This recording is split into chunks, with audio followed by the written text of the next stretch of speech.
معراج میرے اور آپ کے آقا و مولا کا دوسرا بڑا معجزہ ہے۔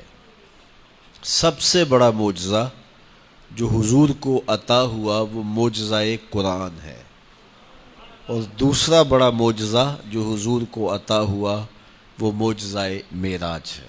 اب جو لوگ اس کا انکار کرتے ہیں وہ کہتے ہیں کہ یہ واقعہ ہو نہیں سکتا۔ ابو جہل نے اس پہ پراپیگنڈا کیا اور اس نے سمجھا ایسا موقع مجھے زندگی میں دوبارہ نہیں ملے گا۔ باقاعدہ اس نے ایک ڈھولچی بلایا جو مختلف چوکوں میں جا کے ڈھول بجاتا تھا، اور لوگ جمع ہوتے تھے اور یہ پھر پہنچ جاتا تھا وہاں اور لوگوں میں گفتگو کرتا تھا کہ یہ نئی بات سنو، یہ کہتے ہیں کہ مسجد حرام سے لے کے مسجد اقصی تک گیا ہوں اور رات کے مختصر حصے میں واپس بھی پلٹ آیا ہوں، بتاؤ تو صحیح یہ بات ماننے میں آتی ہے؟ تو لوگ انکار کرتے، پھر یہ تمسخر اڑاتا۔ حضرت سیدنا صدیق اکبر رضی اللہ تعالی عنہ سے ملاقات ہو گئی تو ابو جہل انہیں کہنے لگا اگر کوئی کہے میں مسجد حرام سے مسجد اقصی تک گیا ہوں اور رات کے مختصر حصے میں پلٹ بھی آیا ہوں تو ابو بکر تم بتاؤ کیا یہ ممکن ہے؟ تو آپ نے برجستہ کہا یہ نہیں ہو سکتا، 1 مہینہ جاتے ہوئے لگتا ہے، 1 مہینہ آتے ہوئے لگتا ہے، چھو کے بھی آنا ہو تو 2 مہینے چاہیے، تو یہ بات ماننے میں نہیں آتی۔ ابو جہل سمجھا لوہا گرم ہو گیا، اب چوٹ ٹکانے پہ بیٹھے گی، کہا پھر تیرا ہی یار کہتا ہے۔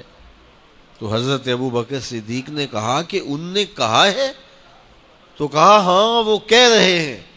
تو حضرت ابو بکر صدیق کے لفظ سنیے، انہوں نے کہا لئن قالہ فقد صدق فاصدقہ، اگر انہوں نے کہا ہے ان کے رب کی قسم انہوں نے سچ کہا ہے، میں اس کی تصدیق کرتا ہوں۔ علماء نے لکھا ہے فبذالک سمی صدیق، اسی وجہ سے آپ کا نام صدیق پڑ گیا کہ آپ نے واقعہ معراج کی بلا تأمل تصدیق کی تھی، تصویب کی تھی، تائید کی تھی۔ جو لوگ کہتے ہیں یہ واقعہ نہیں ہوا، وہ کہتے ہیں کہ اتنی سرعت کے ساتھ ایک جسم جائے بھی اور پلٹ کے بھی آئے، یہ کیسے ہو سکتا ہے؟ تو اس کا جواب علامہ فخر الدین رازی نے تفسیر کبیر میں دیا ہے۔ فرماتے ہیں کہ حضرت سلیمان نے کہا مجھے تخت بلقیس چاہیے۔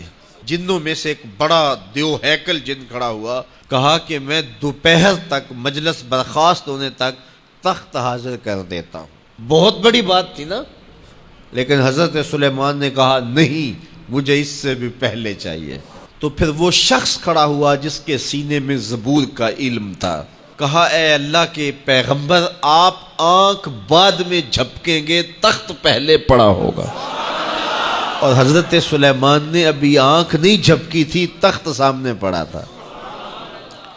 اب تخت کہاں سے آیا؟ ملک سبا سے۔ 7 کوٹھلیوں میں مکفل تھا، 60 ہاتھ چوڑا، 80 ہاتھ لمبا۔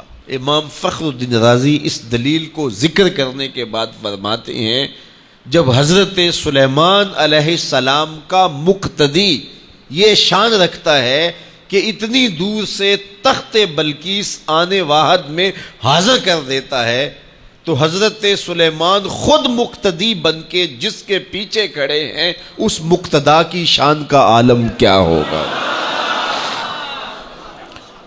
آج لوگ یہ بھی کہتے ہیں کہ اتنی سرعت کے ساتھ اگر جسم حرکت کرے گا تو وہ اپنا وجود برقرار نہیں رکھ سکے گا، ہوا میں تحلیل ہو جائے گا۔ میں کہتا ہوں تخت بلقیس تحلیل نہیں ہوا اور آنے واحد میں پہنچ گیا۔ جب لوہے، چاندی، پیتل اور تانبے کا بنا ہوا تخت تحلیل نہیں ہوا تو جو وجود سراپا نور ہے وہ تحلیل کیسے ہو سکتا ہے؟